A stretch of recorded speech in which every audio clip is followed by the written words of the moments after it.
Bab 389 Li Zun, mungkin ada penyerbuan di sini. Ketika Shen Kuo kembali ke rumah, Shen Lai berlari ke arahnya dengan pesan dari Shen Jinghong dan berteriak. Ayah, ini tidak baik, adik telah melarikan diri dari rumah. Melarikan diri dari rumah. Shen Kuo berkata, terkejut. Apakah putri dan putraku begitu efisien dalam melakukan sesuatu? Gumam Shen Kuo dalam hati. Shen Kuo mengangguk perlahan, agak puas. Aku kira gadis itu pergi mencari Li Zun. Si brengsek itu masih lebih baik daripada si brengsek dari keluarga Ye Hong. Shen Kuo sangat mengenali sifat bajingan kelamin anak dari Ye Hong. Ya, ayah, adik telah meninggalkan surat. Aku bertanya-tanya kemana dia akan pergi. Shen Lai segera memberikan surat itu kepada Shen Kuo. Shen Kuo segera mengerutkan kening. Setelah membaca surat itu, dia terdiam sejenak. Ternyata dia tidak mencari Li Zun. Dia segera mendesah.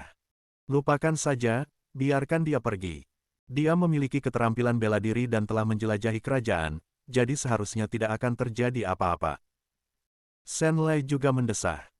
Tidak ada yang bisa dia lakukan, dia bahkan tidak tahu di mana harus mencarinya.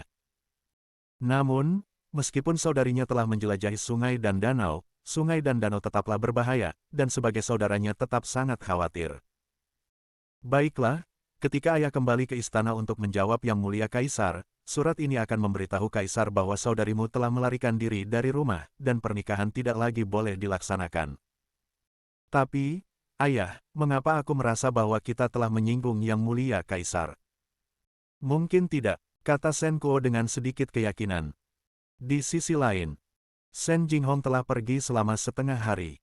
Dia hanya membawa beberapa pakaian ganti dan sejumlah uang perak.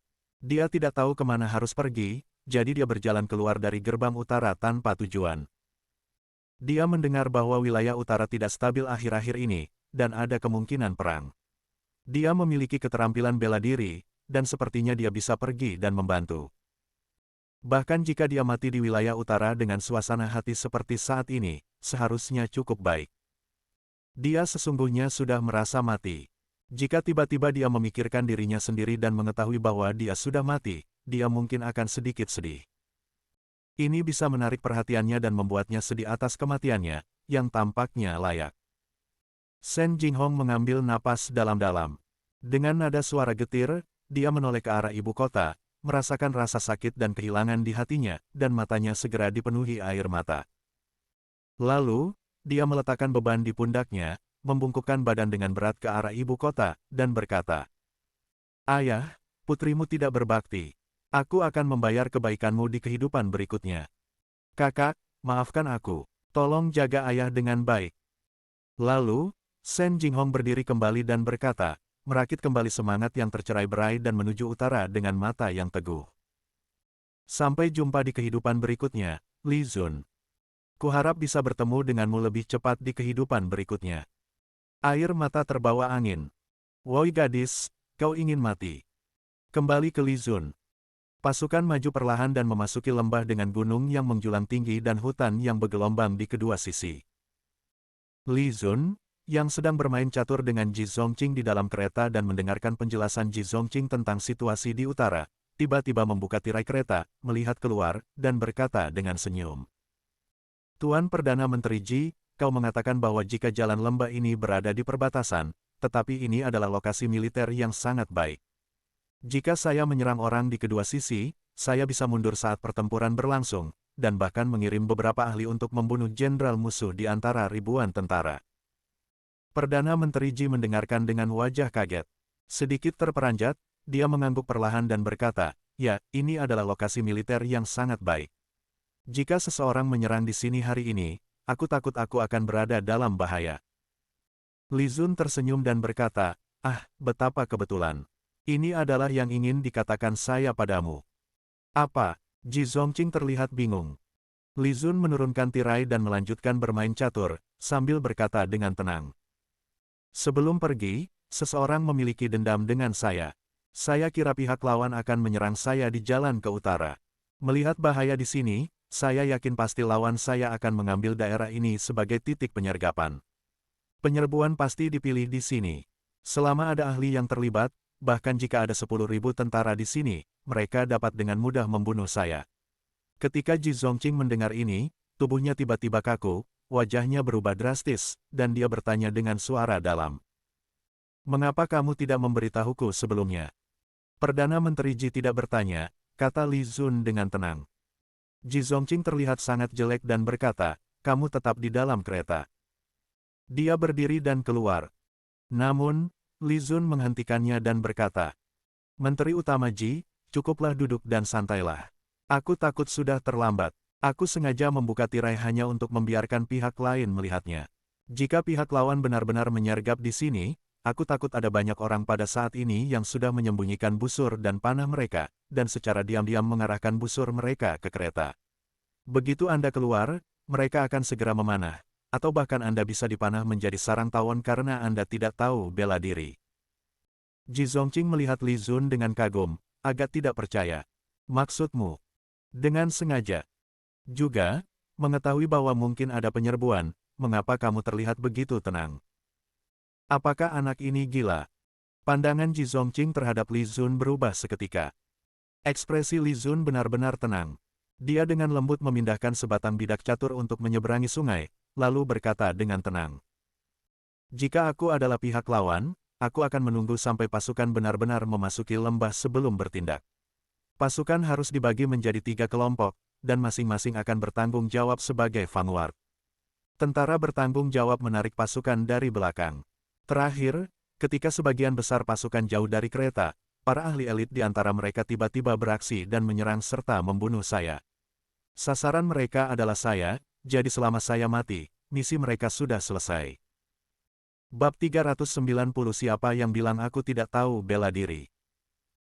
Ketika Ji Zong mendengar kata-kata Li Zun, wajah tua itu tiba-tiba menjadi muram, tetapi melihat bahwa Li Zun begitu tenang dan sudah mengharapkannya, pasti dia sudah bersiap. Anak ini tidak panik, jadi mengapa harus panik? Ji Zongqing duduk dengan tenang dan melanjutkan permainan catur. Dia berkata dengan marah. Yang mulia pangeran begitu tenang. Saya kira Anda sudah memiliki rencana tindakan balasan. Saya hanya tidak tahu langkah brilian apa yang sudah disiapkan oleh pangeran. Li Zun tersenyum tanpa berkata apa-apa dan mengambil keuntungan dari Ji Zongqing. Ji Zongqing tiba-tiba mengerutkan kening saat dia tanpa sengaja memakan kudanya. Jenis catur seperti ini sangat menarik, tetapi ada begitu banyak aturan sehingga sulit untuk dijaga.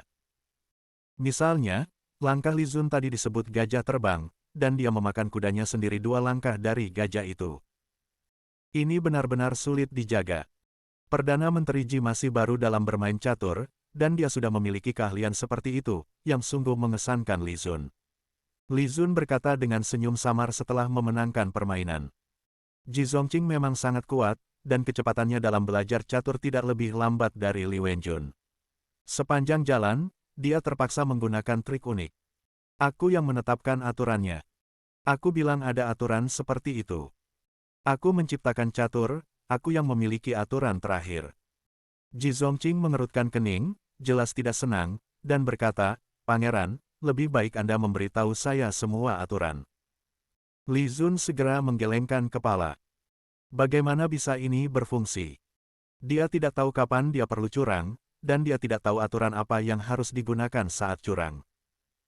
Jadi, maafkan dirinya karena tidak bisa memberitahu, Li Zun bergumam dalam hati. Permainan catur ini begitu dalam dan kompleks sehingga saya tidak bisa menjelaskannya dengan jelas hanya dalam beberapa kata. Jadi, Perdana Menteri Ji, jangan gelisah. Jalan ke utara masih panjang, jadi Menteri Ji bisa mempelajarinya dengan perlahan, kata Li Zun dengan tenang. Tapi Li Zun sudah membuat keputusan dalam hatinya. Tepat waktu besok, kira-kira Li Zun sudah memberikan semua aturan catur, dia akan mengubah kereta dan naik di kereta yang sama dengan Ayuan. Li Zun tidak akan pernah bermain catur dengan orang tua ini lagi. Jika dia kalah, apakah dia, sang pendiri catur, tidak akan sangat malu? Ji Zongqing tidak berdaya. Mereka berdua hampir akan bermain ronde lain ketika tiba-tiba ada kehebohan di depan dan suara kuda bersiul. Tiba-tiba pasukan itu berhenti. Kereta yang mereka tumpangi juga segera berhenti. Ekspresi Ji Zongqing berubah, dia melihat Li Zun, dan berkata dengan suara dalam. Nampaknya Anda benar, benar ada penyerbuan. Memang, dalam waktu singkat, ada kehebohan dari belakang, dan perintah militer dari komandan-komandan besar pasukan terdengar. Suara itu segera menyebar ke seluruh pasukan. Ada penyerbuan. Siapkan diri untuk menghadapi musuh. Setelah beberapa saat, utusan pasukan datang dengan cepat dengan kuda, menahan kuda mereka dan berhenti di samping kereta, dan melaporkan dengan keras. Melaporkan kepada Menteri Besar Ji, pasukan kita diserang dan dikelilingi dari depan dan belakang. Inspeksi visual kekuatan musuh depan dan belakang ratusan orang, apakah Anda ingin menyerang? Ji Zongqing di dalam kereta terlihat acuh tak acuh, memandang Li Zun, menghela napas dingin, dan berkata, "Berikan perintah, kirim 1.000 tentara di depan dan di belakang untuk menghadapi musuh, dan sisanya pasukan segera bergerak ke pusat. Lindungi persediaan militer dan kereta." Siap. Utusan tersebut segera mengambil perintah dan pergi. Menteri Besar, Pangeran, apakah kalian baik-baik saja? Ayuan sudah muncul di luar kereta, melihat sekeliling dengan waspada dan bertanya kepada dua orang di dalam. Li Zun berkata, "Ayuan, perhatikan jalan gunung di kedua sisi. Mungkin ada penembak busur yang mengintai kalian. Mohon berhati-hati untuk keselamatan kalian." "Siap, Pangeran," Ayuan menjawab dengan suara dalam. Kemudian Li Zun melihat Ji Zongqing, tersenyum sedikit, dan berkata, "Menteri Besar Ji sangat layak menjadi menteri besar, dan dia cukup familiar dengan cara memobilisasi pasukan dan para komandan." Ji Zongqing melihat Li Zun, meringis sudut mulutnya, dan berkata dengan suara tertawa. "Pangeran baru saja membuatnya begitu jelas, mengingatkan saya bahwa dia adalah target, jadi saya menempatkan kekuatan utama di tengah, sehingga pihak lain tidak bisa menemukan kesempatan untuk menyerang, menghancurkan pikiran pihak lain dan menghancurkan rencana pihak lain. Ini hanya masalah kecil, Pangeran masih yang lebih pintar. Anak ini benar-benar suka membalas dendam. Dia menggunakan hal semacam ini untuk menggoda dirinya sendiri. Anak yang baik. Li Tiantian tidak tampak begitu pintar, jadi bagaimana mungkin dia bisa melahirkan anak yang begitu pintar sekali jahat? Itu tidak benar. Mungkin anak ini adalah anak kandung kaisar. Lagi pula, keduanya persis sama dalam hal trik kejahatannya. Selain itu, jika Li Zun bukan anaknya sendiri dan benar-benar bersedia merancang jalan seperti itu untuknya, apakah itu tidak akan menjadi jalan yang sia-sia?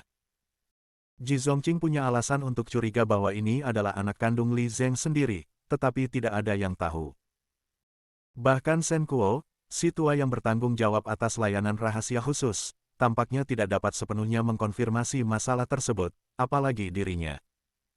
Li Zun melihat Ji Zongqing dengan senyum, lalu berkata, "Tempat ini paling cocok untuk penyerbuan, dan lebih jauh ke utara itu dekat dengan perbatasan utara. Orang-orang yang ingin membunuh saya akan waspada, jadi mereka akan melakukannya di sini. Tempat terbaik juga merupakan peluang terakhir bagi mereka, jadi mereka masih akan terus mengambil risiko. Seperti yang saya katakan, jika Tuan Perdana Menteri tidak memiliki keterampilan bela diri, jadi berhati-hatilah nanti. Pada akhirnya, lawan mungkin menembaki kereta tempat kita berada menjadi sarang tawon kapan saja. Sedangkan saya tidak bisa melindungi Tuan Perdana Menteri selama kekacauan terjadi." Ji Zongqing mendengar ini, melirik ke arahnya, lalu tiba-tiba berkata dengan tenang, "Siapa yang bilang bahwa saya tidak memiliki keahlian bela diri?